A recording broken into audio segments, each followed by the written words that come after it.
तो good evening all my dear student, मैं आपके अपने इस चैनल पे स्वागत करता हूं। जैसा कि आप सभी लोग थंबनेल देखकर जान गए होंगे कि हम क्या पढ़ाने वाले हैं, ठीक है।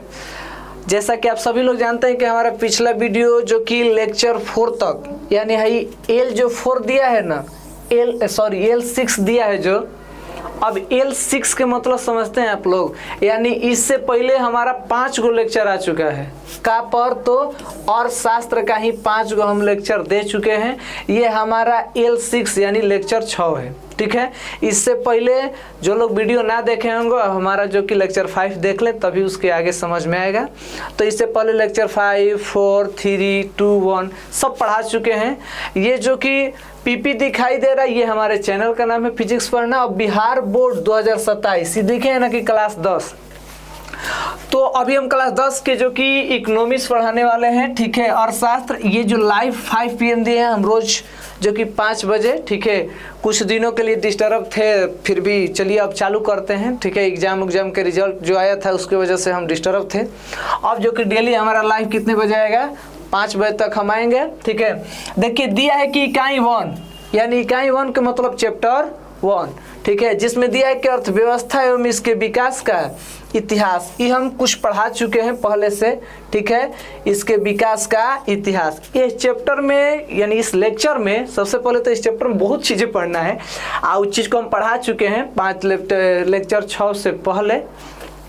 अभी हम आज के जो लेक्चर होगा ना उसमें क्या पढ़ेंगे, राष्ट्रीय आय के बारे में पढ़ेंगे यानी नेशनल इनकम के बारे में पढ़ेंगे। आगे है कि प्रति व्यक्ति आय के बारे में। देखिए हम हेडिंगे में दे देते हैं कि आज के लेक्चर में हम क्या पढ़ाने वाले हैं। दे दिए ना कि प्रति व्यक्ति आय पर कैपिटा इनकम, ठीक है। मानव विकास सूचकांक के बारे में पढ़ना है, ह्यूमन डेवलपमेंट इंडेक्स। और एक जो है आधारिक संरचना, ठीक है। तो यही जो कि चारों के बारे में पढ़ना है। आज ज़्यादा मुख्य रूप से इसी के बारे में बात करेंगे।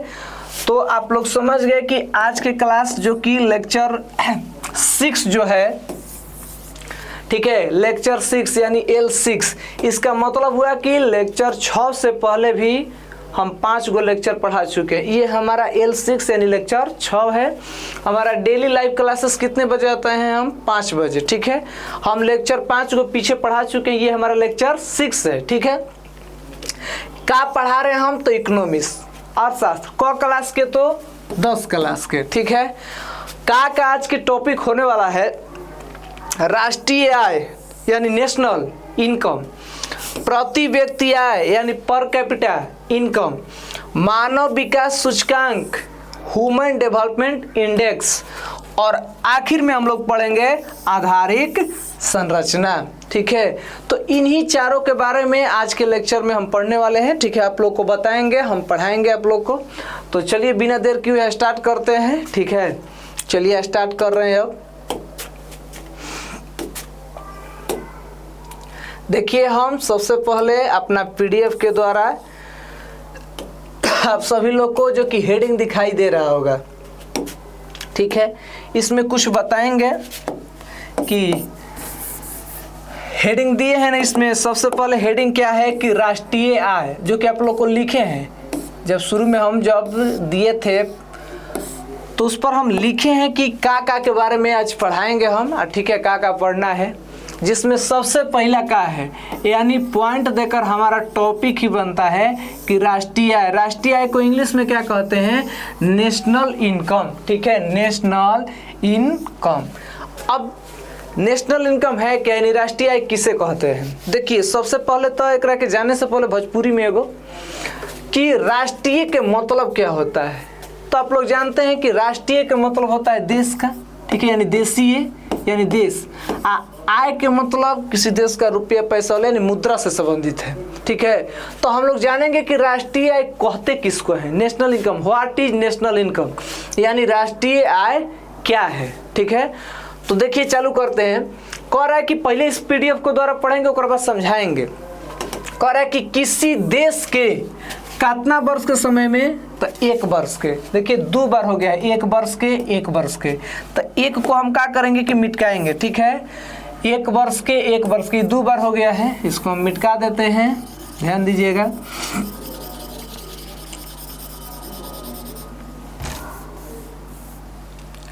किसी देश के 1 वर्ष के 2 वर्ष के हो गया, इसको हम मिटा देते हैं तब समझ में आएगा।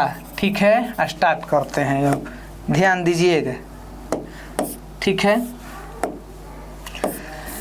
देखिए क्या कह रहा है, किसी देश के 1 वर्ष के समय में उत्पादित सभी वस्तुओं एवं सेवाओं के मौद्रिक मूल्य के योग को राष्ट्रीय आय कहा जाता है। पूछे ना कि क्या पढ़ रहे हैं, छोड़िए इसको पहले अब से। यानी कौनो देश में, किसी भी देश में कितना वर्ष के समय में, तो 1 वर्ष के समय में। कितना वर्ष के समय में, तो 1 वर्ष के समय में वो देश में जितना भी वस्तुओं का उत्पादन होगा चाहे सेवाओं का उत्पादन होगा।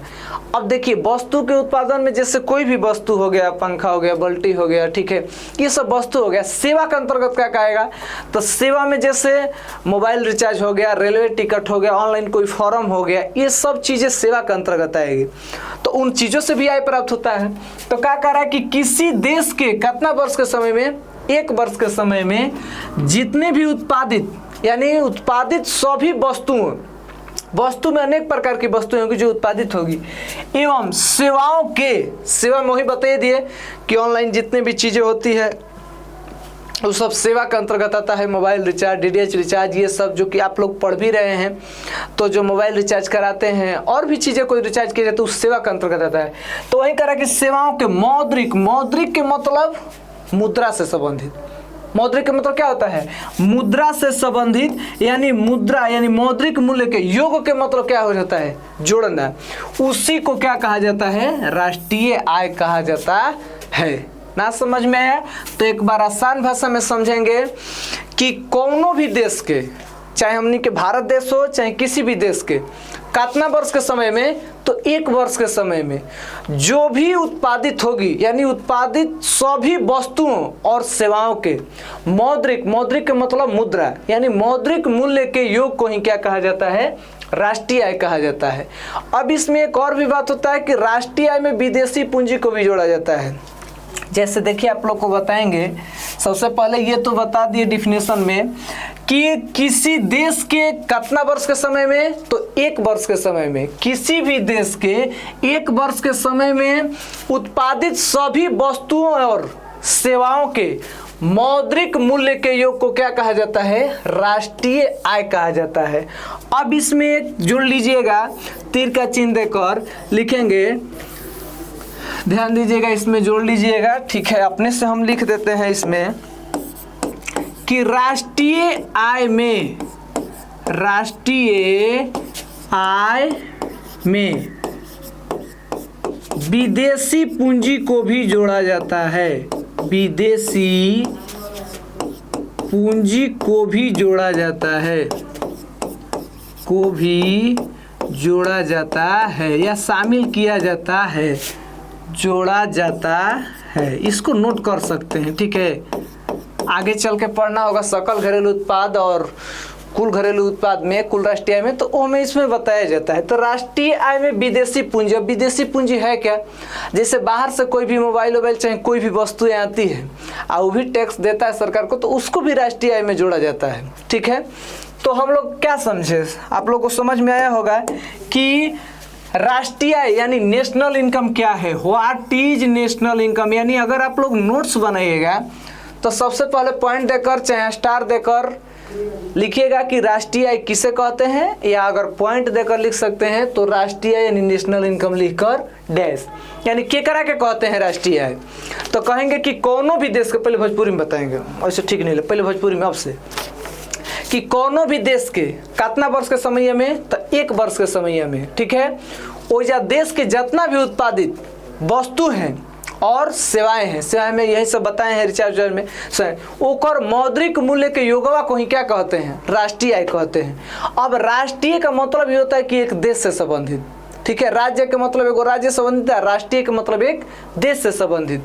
तो बता दिया आप लोगों को कि किसी भी देश के यानी कौनो देशवा के कितना वर्ष के समय में, तो 1 वर्ष के समय में जितना भी देशवा में उत्पादित वस्तु और सेवाएं हैं ओकर रुपया पैसा वाला यानी मुद्रा के योग को ही क्या कहते हैं, राष्ट्रीय आय कहते हैं। अब बताइए राष्ट्रीय आय में क्या होगा कि देखिए आप लोग को लिखे हैं कि राष्ट्रीय आय में इसको अंडरलाइन कर सकते हैं कि विदेशी पूंजी को भी जोड़ा जाता है। राष्ट्रीय आय में किसको जोड़ा जाता है, तो विदेशी पूंजी को भी जोड़ा जाता है।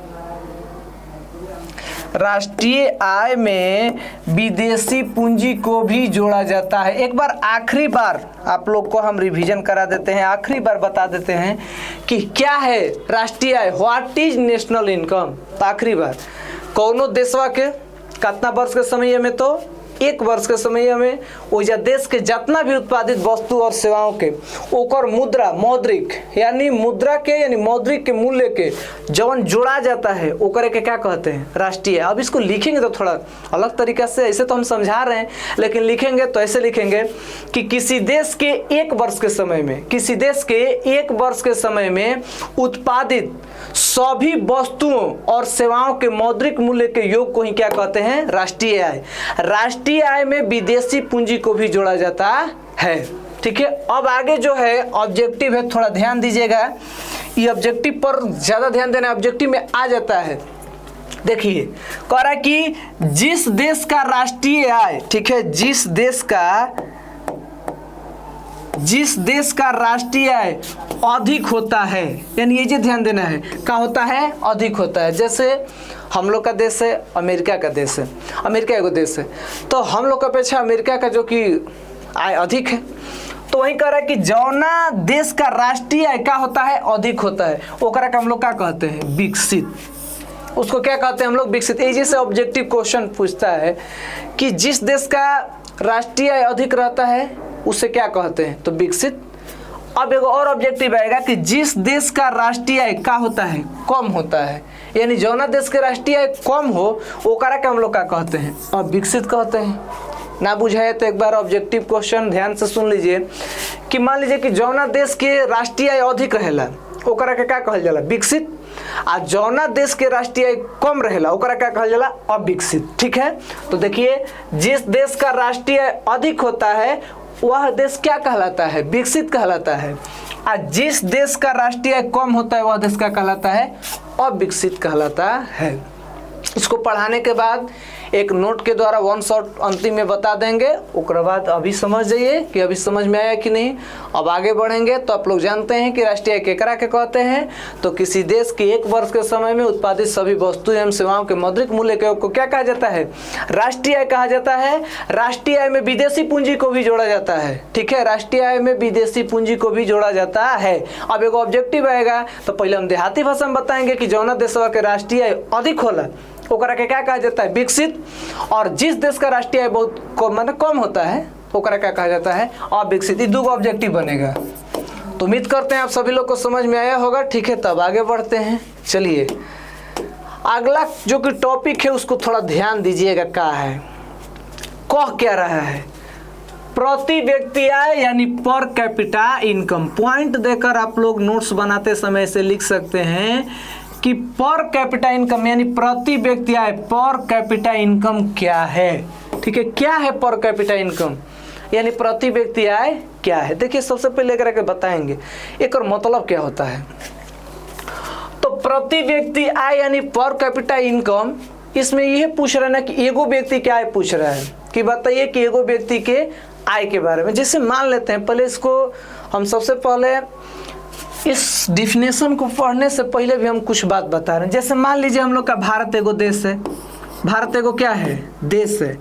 इस देश में मान लेते हैं कि मानने का पहले बताने वाले में उसको आप लोग ये मत सोचिएगा कितने जनसंख्या, मान लेते हैं कि हमारे भारत देश में 5000 व्यक्ति हैं। ठीक है, लेकिन है तो नहीं इतना, इतने हैं, बाप रे बाप, 145 करोड़ से अधिक है। मान लेते हैं कि हमारे देश में कितने व्यक्ति हैं, 5000 व्यक्ति हैं। यह देश के कुल आय, राष्ट्रीय आय, ठीक है, 50,000 हो। कितना हो, 50,000। ठीक है, ऐसा माने हैं हम। मान लेते हैं कि भारत देश की कितना है जनसंख्या, इसको लिख देते हैं। ठीक है, हम अपने भाषा में पहले समझना पड़ेगा तो धीरे से, कि इसको हम क्या मान लेते हैं कि जनसंख्या है, कितना है तो 5000। अब इसको क्या मान लेते हैं कि राष्ट्रीय आय है, देश की आय है, राष्ट्रीय आय, राष्ट्रीय आय है। ठीक है, तो देखिए भारत की कुल जनसंख्या कितना है 5000, तो अब वो 5000 लिख दिए हैं, आयकर राष्ट्रीय आय कितना है 5000। तो अब बताइए जब जनसंख्या 5000 है तो इनमें से एगो व्यक्ति यानी इस 5000 में से कोनो एक व्यक्ति का आय जानना हो, क्या जानना हो, आय जानना हो, तो हम लोग क्या करेंगे कि 5000 में 50,000 से भागा दे देंगे, यानी 50,000 अगर एक व्यक्ति के आय जानना है तो क्या करेंगे कि 50,000 अब भागे क्या कर देंगे 5000 कर देंगे ना, तो आ जाएगा कि ना, तो 5 दहा में 50 यानी 10,000। ऐसा हो गया ना, समझ में आया। देखिए 5000 व्यक्ति हैं, ठीक है, कितना है 5000 व्यक्ति हैं। ठीक है, अब उस 5000 व्यक्ति में इन लोग का जो कि पूरा देश के आय कितना है तो 50,000 है, तो अब वही में से पूछ रहा है कि एगो व्यक्ति के आय बताइए। ठीक है, तो एगो व्यक्ति के आय वैसे ही करेंगे कि 50,000 में क्या करेंगे, 50,000 में कितना से भागा दे देंगे, 5000 से भागा कर देंगे, तो 3 गो 0 से 3 गो क्या हो गया, कट गया। अब 5 दहा में 50 यानी 10 रुपया एक व्यक्ति का क्या हो गया, आय हो गया। समझ में आ रहा है। अब 10 रुपया एगो व्यक्ति का आय हुआ, तो एकरे 10 रुपया से क्या करेंगे कि जब एक व्यक्ति का आय 10 रुपया है तो वैसे ही 5 जो कि 5000 गुणे 10 कर देंगे तो क्या आ जाएगा 50,000 आ जाएगा। तो अगर ना बुझाया होगा तो अब से हम समझा रहे हैं कि क्या कह रहा है डिफिनेशन में। तो देखिए आप लोग पॉइंट देकर लिखिएगा, कह रहा है कि राष्ट्रीय आय में देश की कुल जनसंख्या से भाग देने पर जो भागफल प्राप्त होता है तो उससे क्या कहते हैं, प्रति व्यक्ति आय कहा जाता है। कुछ ना बुझाया, मान लेते हैं, ऐसे भी आप लोग को ना बुझाया हम मान लेते हैं एक बात। तो क्या कह रहा है कि राष्ट्रीय आय में तो राष्ट्रीय आय ऊपर, क्या कह रहा है कि राष्ट्रीय आय में तो राष्ट्रीय आय ऊपर, कह रहा है कि राष्ट्रीय आय में देश की कुल जनसंख्या से, तो देश की कुल जनसंख्या से यानी नीचे देश की कुल जनसंख्या से कह रहा है ना। देखिए डिफिनेशन में क्या कह रहा है कि राष्ट्रीय आय में यानी ऊपर लिख दिए हैं में देश की कुल जनसंख्या से क्या करने पर, भाग देने पर, तो नीचे वाला से ऊपर वाला में भाग दिया है, भाग देने पर जो भागफल प्राप्त होता है वो के क्या कहते हैं, प्रति व्यक्ति आय, यानी प्रति व्यक्ति आय बराबर सूत्र प्राप्त हो गया, पर कैपिटा इनकम बराबर सूत्र जो कि तय हो गया कि क्या होता है। तो क्या होता है कि प्रति व्यक्ति आय बराबर राष्ट्रीय आय बटा में देश की कुल जनसंख्या। अगर ना समझ में आया होगा तो एक बार फिर से कहेंगे कि क्या कह रहा है कि अगर आप लोग ऐसे पॉइंट दीजिएगा, ठीक है, और बात क्या कह रहा है कि राष्ट्रीय आय में देश की कुल जनसंख्या से, तो जब भी अगर से कहे, देखिए कह रहा है कि राष्ट्रीय आय में, तो राष्ट्रीय आय कहाँ लिखेंगे हम लोग, ऊपर लिखेंगे। राष्ट्रीय आय कहाँ लिखेंगे हम लोग, ऊपर लिखेंगे राष्ट्रीय आय। अब हमें क्या कह रहा है कि देश की कुल जनसंख्या से, तो देश की कुल जनसंख्या कहाँ लिखेंगे, नीचे, देश की कुल जनसंख्या कहाँ लिखेंगे हम लोग, नीचे, देश की कुल जनसंख्या, ठीक है, से भाग देने पर, यानी नीचे से ऊपर वाला भाग देता है, जो भागफल प्राप्त होता है वो के क्या कहते हैं, प्रति व्यक्ति आय। तो ये प्रति व्यक्ति आय बराबर सूत्र बन गया, प्रति व्यक्ति आय। अब आप लोग इसको लिख लीजिएगा, नोट कर लीजिएगा, ठीक है, ऐसे घेर दीजिएगा आप लोग नोट्स पर ब्लैक पेन से, ठीक है। समझ में आ गया कि प्रति व्यक्ति आय बराबर क्या होता है। तो राष्ट्रीय आय में, तो राष्ट्रीय आय ऊपर लिख दिए हैं, राष्ट्रीय आय में क्यों भी देश के राष्ट्रीय आय में क्या किया जाता है कि देश के कुल जनसंख्या से भाग देने पर जो भागफल प्राप्त होता है वो करे के क्या कहा जाता है, प्रति व्यक्ति आय। अब प्रति व्यक्ति आय बराबर सूत्र बताए हैं कि राष्ट्रीय आय बटा में देश की कुल जनसंख्या, ये हम लिखे भी हैं कि प्रति व्यक्ति। अब इसको जो कि क्या करते हैं कि बाटा वाला को इसको नहीं लिखिएगा, बेटर रहेगा, ठीक है। आप लोगों से ये इसको क्या करेंगे कि नहीं लिखिए, ठीक रहेगा, ठीक है। इसको हम मिटका देते हैं, इसको आप लोग मत लिखिएगा, हाई जो नीचे लिखे हैं ना इसी को लिख लीजिए, ठीक है। समझ में आ रहा है, इसको नहीं लिखना है, नीचे जो हम लिखे हैं ना इसको लिख लीजिएगा नोट्स बनाते समय, ठीक है। इसको नहीं लिखना है, मिटका देते हैं, साफा मिटिक जा, हो गया, ठीक है। तो अब इसको नोट्स पर जो कि कंप्लीट कर लेना है कि राष्ट्रीय आय में देश की कुल जनसंख्या से भाग देने पर जौन भागफल प्राप्त होता है वो करे के क्या कहते हैं, प्रति व्यक्ति आय कहा जाता है। प्रति व्यक्ति आय बराबर सूत्र क्या होता है, तो राष्ट्रीय आय बटा में देश की कुल जनसंख्या। अब एकरे पर एगो जो कि आप लोग इसको नोट कर लीजिए, तो एकरे पर हम जो आप लोग को एगो बता सकते हैं, मतलब कि मैथ टाइप के बताएंगे कि मान लीजिए किसी देश की जनसंख्या इतना है तो देश के प्रति व्यक्ति आय बताइए लगभग में। तो पहले ये समझ में आया होगा, तो बोलिए आगे बढ़ते हैं। चलिए, कुछ लोग का कमेंट आ रहा है कि आगे बढ़ते हैं, ठीक है। चलिए तो स्टार्ट करते हैं आगे। इस पर एगो मैथ टाइप के आप लोग को दे रहे हैं, जैसे बताना चाहेंगे कि राष्ट्रीय आय ज्ञात करना हो, क्या करना हो, प्रति व्यक्ति आय ज्ञात करना है। जैसे हम मान लेते हैं एक बार कि भारत देश की जनसंख्या कितना मान लेते हैं कि भारत की कुल जनसंख्या कितनी है, भारत की कुल जनसंख्या मान लेते हैं एगो क्वेश्चन टाइप के कि 50,000 हो, कितना हो, 50,000, ठीक है। अब कहेंगे कि भारत की कुल आय यानी राष्ट्रीय आय भी कह सकते, भारत की राष्ट्रीय आय चाहे कुल आय एक ही बात है। भारत की राष्ट्रीय आय मान लेते हैं कि 50,000 के जगह हम जो कि 1 लाख मान लेते हैं, ठीक है। मिला लीजिएगा, इकाई दहाई सैकड़ा हजार 10,000 लाख, 1 लाख मान लेते हैं यहाँ की क्या है, आय है।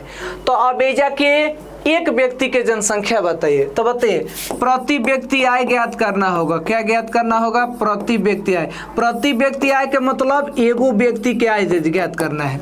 तो इसका सूत्र होता ही है कि देश की कुल जनसंख्या यानी राष्ट्रीय आय कितना है, राष्ट्रीय आय अब बाटा में देश की कुल जनसंख्या, कुल जनसंख्या। तब इसमें क्या करेंगे कि राष्ट्रीय आय कितना दिया है, तो 1 लाख दिया है, 1 को 0 5 को 0 3 2 5।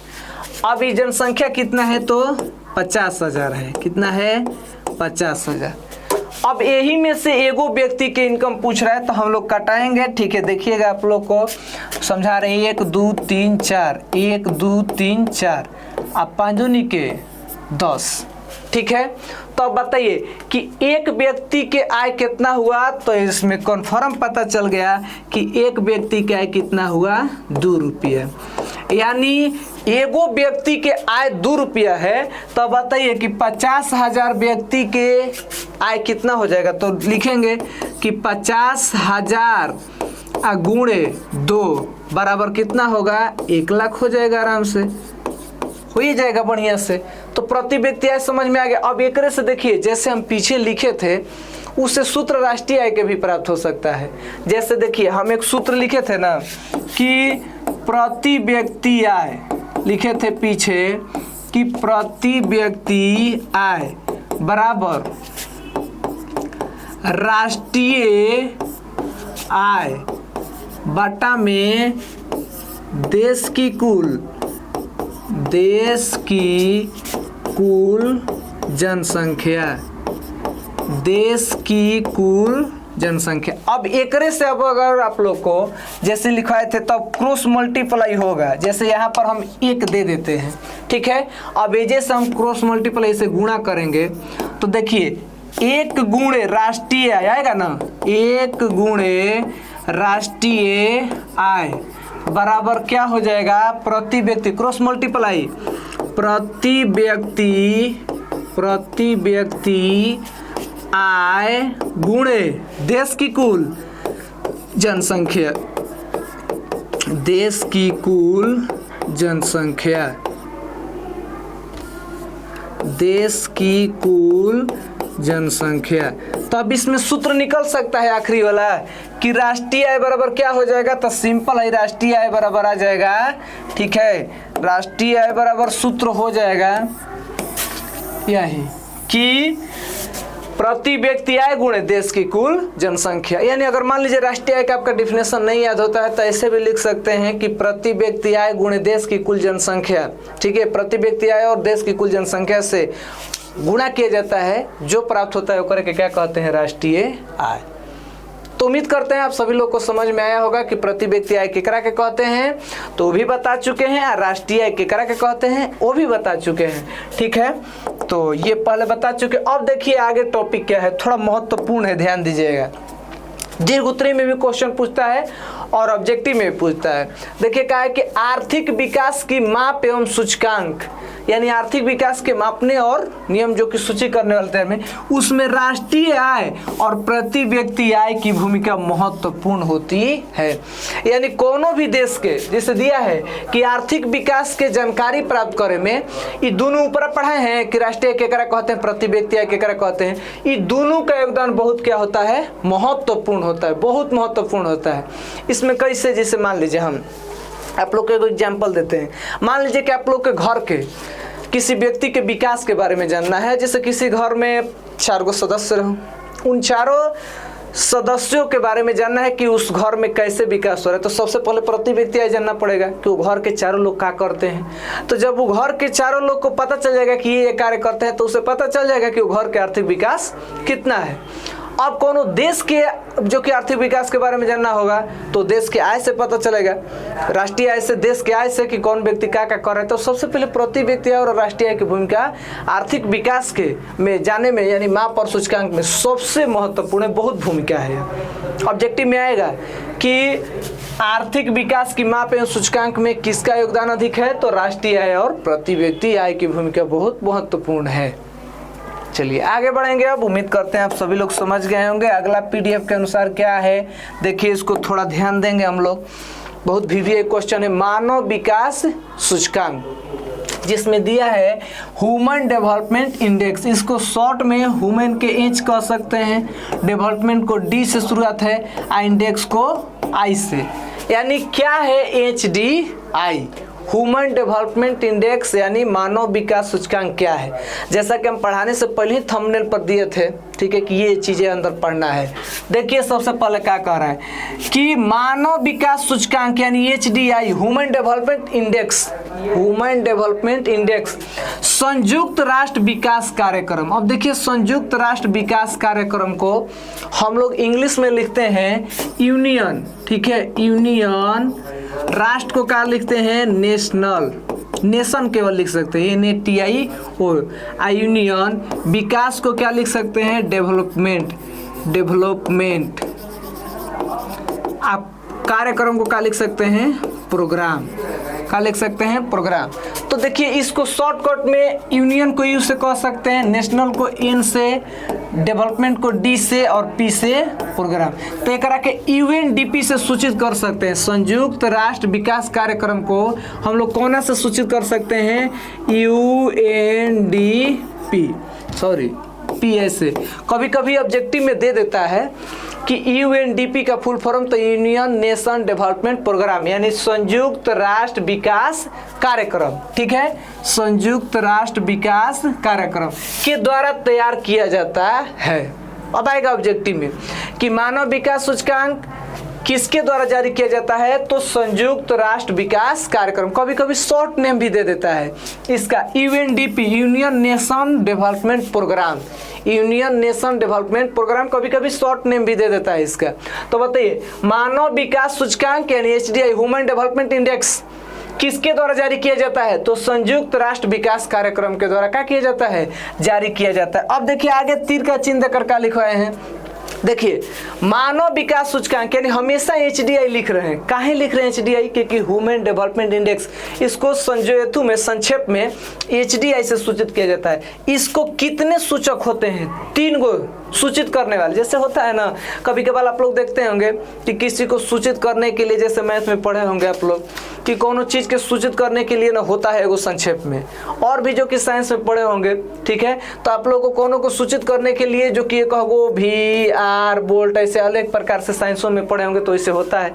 तो वैसे ही मानव विकास यानी HDI के 3 सूचक होते हैं, यानी सूचित करने वाले। देखिए पहला क्या है, इसमें ध्यान देंगे, पहला में दिया है कि जीवन आशा। पहला क्या है? जीवन आशा, यानी मानव विकास सूचकांक जीवन के बारे में। सही बात है, जब आपका विकास होगा तो आपके जीवन का आशा जरूर बढ़ेगी, ठीक है। जैसे मैं कह सकता है कि कोई व्यक्ति ज़्यादा विकसित रहेगा, तू करेगा, तू अपने जीवन के बारे में बहुत कुछ सोचेगा, बहुत कुछ घूमेगा फिरेगा, बहुत कुछ करेगा अपने जीवन में। आगे कह रहा है कि शिक्षा प्राप्ति। सही बात है, अगर कोई व्यक्ति विकास करेगा, यानी मतलब कि ज़्यादा से ज़्यादा धनी रहेगा, तो शिक्षा की प्राप्ति करेगा। जैसे किसी अमीर घर के लड़के होते हैं, वो भले पढ़े या ना पढ़े, लेकिन उनको अच्छा खासा स्कूल में पढ़ाया ही जाता है, भले वो ना पढ़े, वो बात अलग है, लेकिन उसको शिक्षा देने की कोशिश की जाती है, ठीक है।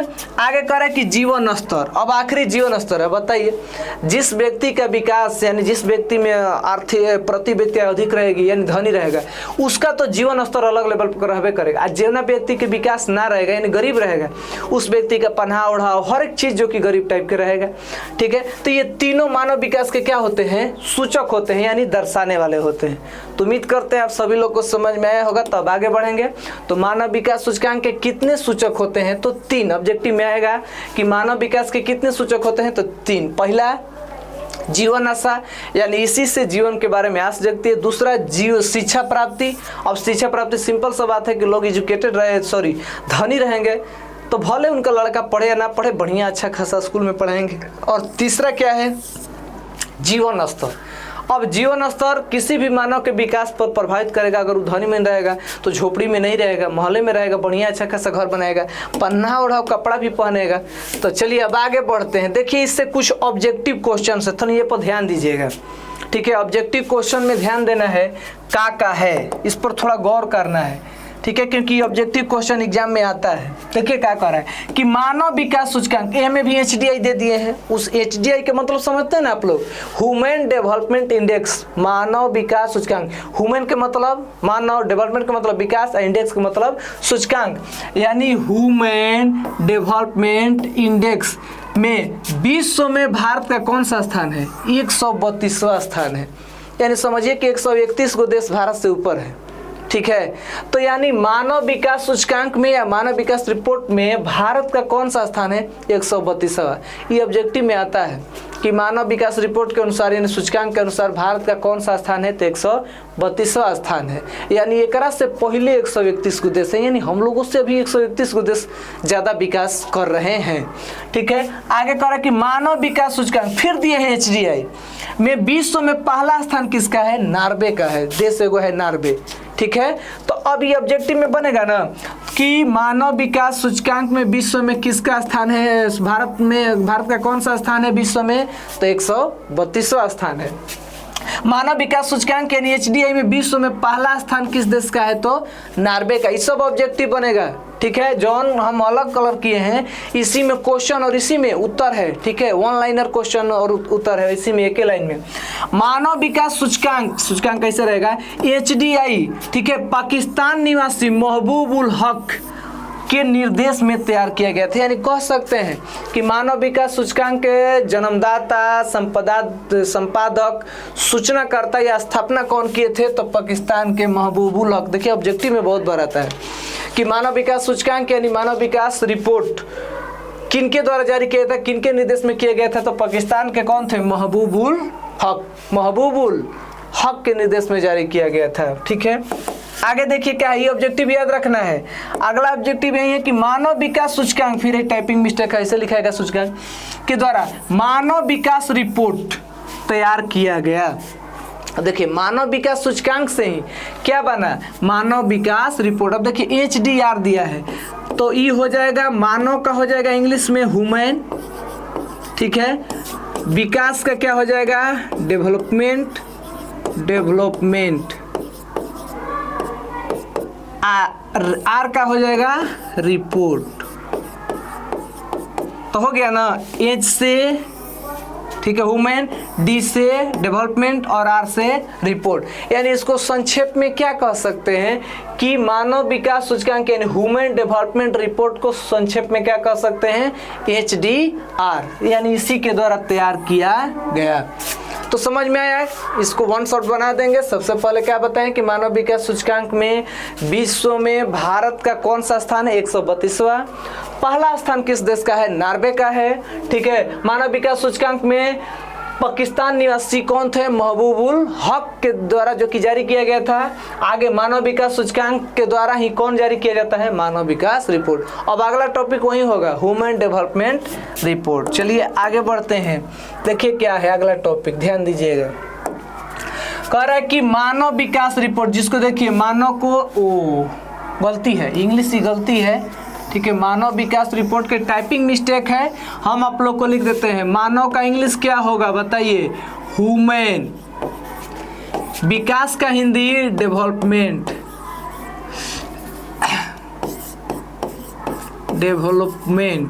ये मिस्टेक है, गलती है। और रिपोर्ट का क्या हो, रिपोर्ट का इंग्लिश रिपोर्ट होगा, ठीक है। तो ये लिखना होगा इंग्लिश में कि ह्यूमन डेवलपमेंट रिपोर्ट। गलती है, मिस्टेक है, टाइपिंग मिस्टेक है, चलिए कोई बात नहीं है। तो ह्यूमन डेवलपमेंट रिपोर्ट यानी मानव विकास रिपोर्ट क्या है उसके बारे में जानेंगे। तो देखिए दिया है कि राष्ट्रीय मानव विकास रिपोर्ट केकरा द्वारा जारी किया जाता है, योजना आयोग के द्वारा जारी किया जाता है। अब ऑब्जेक्टिव में आएगा कि राष्ट्रीय मानव विकास रिपोर्ट या मानव विकास रिपोर्ट केकरा द्वारा जारी किया जाता है, तो योजना आयोग के द्वारा। किसके द्वारा, योजना आयोग के द्वारा। चलिए आगे बढ़ेंगे। आगे है कि राष्ट्रीय मानव विकास रिपोर्ट भारत में पहली बार तत्कालीन प्रधानमंत्री यानी वो टाइम के प्रधानमंत्री, अब 2003 में के प्रधानमंत्री था देखेंगे, तत्कालीन प्रधानमंत्री अटल बिहारी वाजपेयी के नेतृत्व में 23 अप्रैल 2002 ईस्वी को दिल्ली में जारी किया गया। अब ऑब्जेक्टिव बहुत बार आता है कि प्रथम मानव विकास रिपोर्ट जो कि कब जारी किया गया था, तो 23 अप्रैल 2002 ईस्वी को। उस टाइम प्रधानमंत्री कौन थे, तो अटल बिहारी वाजपेयी, ठीक है। कहाँ जारी किए थे, तो दिल्ली में, क्योंकि भारत की राजधानी कहाँ है, नई दिल्ली। यहाँ पर नई दिल्ली भी लिख सकते हैं, नई दिल्ली में जारी किए थे। तो चलिए समझ में आ रहा है। अब आगे बढ़ेंगे हम लोग। अगला टॉपिक है ऑब्जेक्टिव वाइज, क्या कह रहा है कि राष्ट्रीय मानव विकास रिपोर्ट में सबसे पहला स्थान किसका है, केरल का है।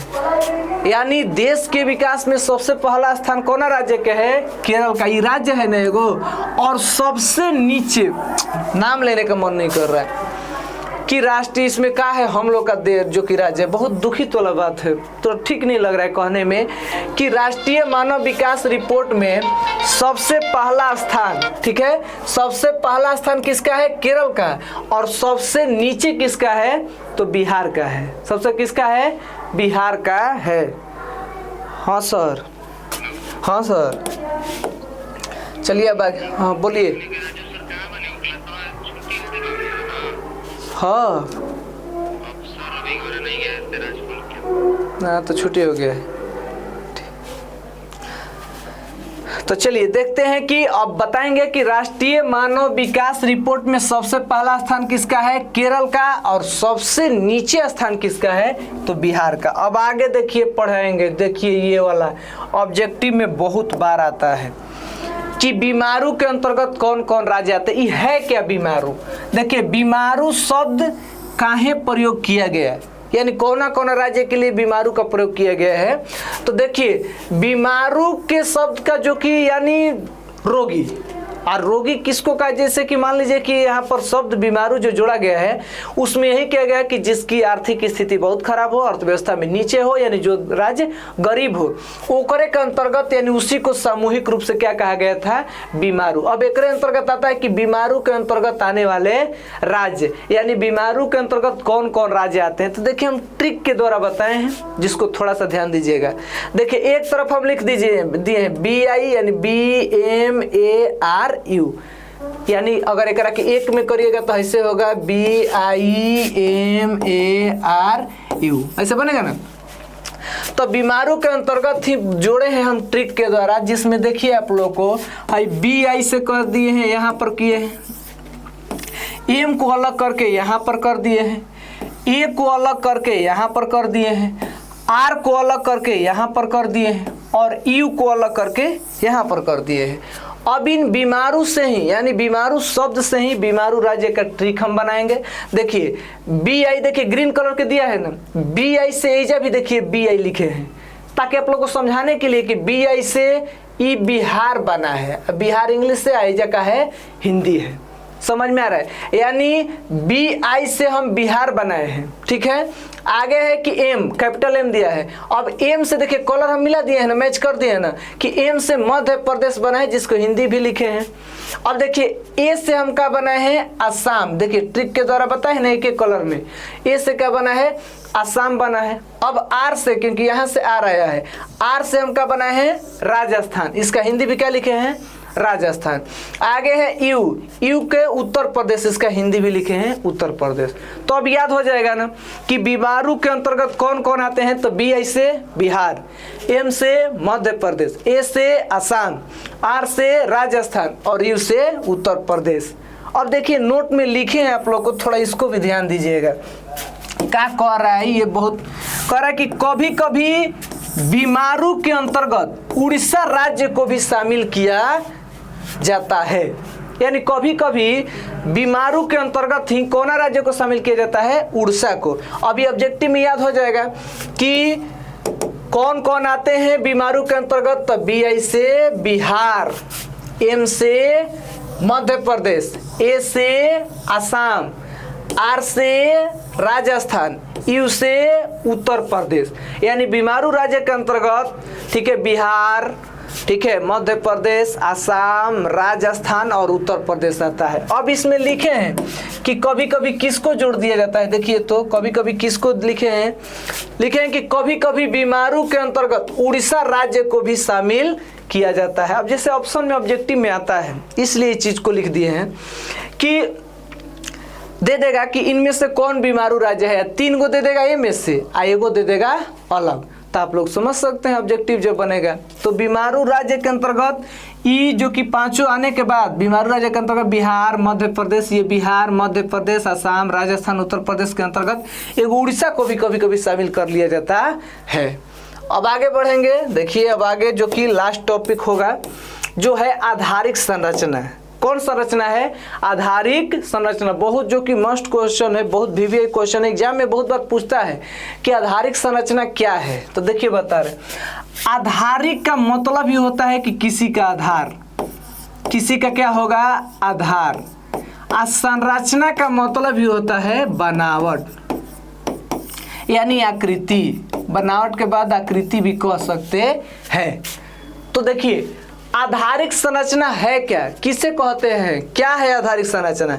यानी किसी का आधार हो, यानी बनावट ओकरे के क्या कहते हैं, आधारिक संरचना। अब एक संबंध जो कि संबंध है आर्थिक विकास से, यानी अर्थव्यवस्था से संबंधित है। देखिए क्या लिखे हैं इसमें, जिसमें आप लोग को बताएंगे। किधर गया ये वाला, चलिए देखिए हम बता रहे हैं कि आधारिक संरचना का मतलब उन सुविधाओं और सेवाओं से है जो हमारे देश के कौन विकास में सहायक होते हैं, आर्थिक विकास में सहायक होते हैं। ना बुझाए, जैसे देखिए यानी आधारिक संरचना हमने के ओकरे के कहल जाला जौना के हमने के देश में, यानी जौना कारण हमने के देश में विकास हो। जैसे में देखिए अगर मान लीजिए विद्यालय है, कॉलेज है, ठीक है, अस्पताल है, इन सब चीज़ों के कारण हम लोग के देश में विकास होता है कि नहीं, बिल्कुल होता है।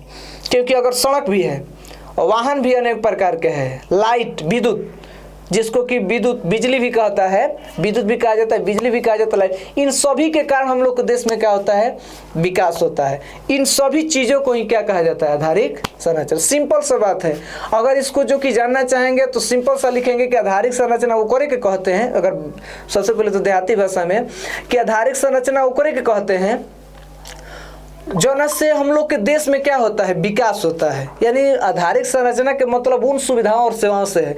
सुविधा में वस्तु आ जाएगा और सेवा के अंतर्गत जो कि सुविधा और सेवा, इन दोनों को जो उन सुविधा और सेवाओं से है जो हमने के देश के आर्थिक विकास में क्या होती है, सहायक होती है। अब सुविधा में परिवहन और हो गया, ठीक है, सेवा में हो गया मोबाइल रिचार्ज, ये सब हो गया, रेलवे टिकट, ये सब सेवा के अंतर्गत आएगा। इंटरनेट, मोबाइल रिचार्ज, ये सब सेवा के अंतर्गत आएगा। तो आधारिक संरचनाओं के मतलब ओकरा से है जो उनके हमने के देश के आर्थिक विकास में क्या होता है, सहायक होता है। ओकरा के लिखे हैं, देखिए आधारिक संरचना का मतलब उन सुविधाओं और सेवाओं से है। सुविधा का मतलब परिवहन में आ जाएगा, सड़क में आ जाएगा, सेवा में हो जाएगा mobile recharge, railway ticket, online के जितने भी कार्य होगा वो कोने में आ जाएगा, सेवा से है, जो हमारे देश के आर्थिक विकास में क्या होते हैं, सहायक होता है। अब आप लोगों से पूछ सकते हैं कि ऐसे बहुत सारे चीज़ें जो से हमने के देश में आज जो कि आर्थिक विकास होता है। जैसे में देखिए सड़क, बताइए सड़क जब बनता है तो टोल टैक्स लगता है, जो वाहन के टू व्हीलर से ऊपर के जो 3 होगी, 4 होगी, ट्रक वरक होगा, उस सब के सड़क पर जो टोल टैक्स लगता है उस सरकार के खाते में जाता है। सरकार के खाते में जाता है तो से क्या होता है, विकास होता है। परिवहन में अनेक प्रकार के वाहन आएगी। अब आती है उस सब वाहन से क्या किया जाता है कि टैक्स लिया जाता है, चाहे एक जगह से दूसरे जगह जाता है तो उससे भी प्रॉफिट होता है। विद्युत, विद्युत के मतलब लाइन, बिजली, ठीक है, विद्युत के मतलब क्या हो गया, बिजली। अब बताइए बिजली से प्रॉफिट है कि नहीं, विद्युत है तो अभी तो हम पढ़ा रहे हैं आप लोग के पास जो कि मोबाइल से रिचार्ज होगा, मोबाइल रिचार्ज होगा, ठीक है, मोबाइल चार्ज होगा तो उसी के द्वारा आप लोग देखिएगा। आगे कर अस्पताल, देखिए अस्पताल से भी जो कि आर्थिक विकास होता है क्योंकि उसका टैक्स लगता है, सरकारी भी रहता है तो उससे भी। आगे कर विद्यालय, पूछबे मत करिए, एजुकेशन पर तो टैक्स इतना लगा दिया गया है भारत में कि एक तरह से बहुत सरकार को फायदा है। कॉलेज, इन सभी इत्यादि आएंगे कोना के अंतर्गत, तो आधारिक संरचना। देखिए एक लास्ट बात बोलेंगे कि आधारिक संरचना केकरा के कहते हैं, तो कहेंगे कि आधारिक संरचना के मतलब उस सब सुविधा और सेवा से है जो हमनी के देश के आर्थिक विकास में क्या होता है, सहायक होता है। ओकरे के क्या कहते हैं, आधारिक संरचना। इसको लिखना होगा तो एकदम सिंपल भाषा में लिखेंगे कि आधारिक संरचना का मतलब उन सुविधाओं और सेवाओं से है। आधारिक संरचना का मतलब उन सुविधाओं और सेवाओं से है जो हमारे देश के आर्थिक विकास में क्या होते हैं, सहायक होते हैं। अब हमनी के देश के आर्थिक विकास का सहायक होला, सड़क, परिवहन, बिजली, ठीक है, अस्पताल, बैंकिंग, विद्यालय, कॉलेज, विद्यालय को स्कूल भी इंग्लिश शब्द में बोला जाता है, कॉलेज को हिंदी में महाविद्यालय बोला जाता है। इन सब इत्यादि हमारे देश के आर्थिक विकास में क्या होते हैं, सहायक होते हैं। यही से एक क्या कहा जाता है, आधारिक संरचना। इस तरह से उम्मीद करते हैं कि आप सभी लोग को समझ में आया होगा। तो आज की क्लास इतना ही रहेगा, ठीक है। एक बार लास्ट बार बोल देते हैं कि आधारिक संरचना केकरा के कहते हैं, तो आधारिक संरचना का मतलब उन सुविधाओं और सेवाओं से है जो हमारे देश के आर्थिक विकास में क्या होते हैं, सहायक होते हैं। आर्थिक विकास का मतलब रुपया पैसा में सहायक होते हैं। इसके अंतर्गत जैसे में आएगा, ठीक है, विद्यालय हो गया, अस्पताल हो गया, सड़क हो गया, परिवहन हो गया, ठीक है, विद्युत हो गया, कॉलेज हो गया, इन सब चीजें, बैंकिंग व्यवस्था हो गई, सब जो कि आधारिक संरचना है जो हमने के देश के आर्थिक विकास में क्या होता है, सहायक होता है। तो चलिए उम्मीद करते हैं कि आज का क्लास समझ में आया होगा। और जो भी आज हम पढ़ाए हैं, अगर उसमें जो भी डाउट होगा आप लोग कमेंट में ज़रूर कहिएगा कि ये दिक्कत है। अगर उस चीज़ को जो कि दिक्कत होगा तो हम कमेंट पढ़ेंगे और द्वारा आपको अगला क्लास में हम बताएंगे। तो चलिए आज के लिए इतना ही रहेगा। अब हम आप लोग को एक बार पुनः बता दें, ठीक है, जो कि लेक्चर 6 के बारे में, ठीक है, अभी यहाँ पर आप लोग को दिखाई दे रहा है ये हमारा, ठीक है। अभी आप लोग जानते हैं कि लाइव 5 बजे, अब लेक्चर जो 6 दिखाई दे रहा है, अभी हमारा अगला वीडियो आएगा तो लेक्चर 7 आएगा, यानी 7 आएगा। ये 6 की जगह क्या होगा, 7 आएगा, जिसमें अब इस लेक्चर 7 में पूरा थ्योरी पढ़ाकर और ये चैप्टर क्या कर देंगे, समाप्त कर देंगे। अब क्वेश्चन विथ आंसर, जो कि क्वेश्चन आंसर बनाना होगा। पहले एक बार ऑब्जेक्टिव लेकर आएंगे, उसके बाद सब्जेक्टिव। तो चलिए आज के लिए इतना ही। अगला क्लास हमारा जब आएगा, ठीक है, 5 बजे, सब लोग लाइव जुड़ जाइए। अब रोज 5 बजे क्लास जो कि चलेगा। तो चलिए आज के लिए इतना ही, ठीक है। उम्मीद करते हैं आप सभी लोग को क्लास समझ में आया होगा। तो आज के लिए इतना ही। अगला क्लास जो कि हमारा 5 बजे कल लाइव आइएगा, ठीक है। तो अगला क्लास हमारा 5 बजे होगा, ठीक है, जिसमें हम लेक्चर 7 इस चैप्टर का आखिरी जो कि थ्योरी वाला पढ़ाने वाला समाप्त होगा, इसे तो ऑब्जेक्टिव और सब्जेक्टिव लेकर आएंगे। तो चलिए आज के लिए इतना ही रहेगा।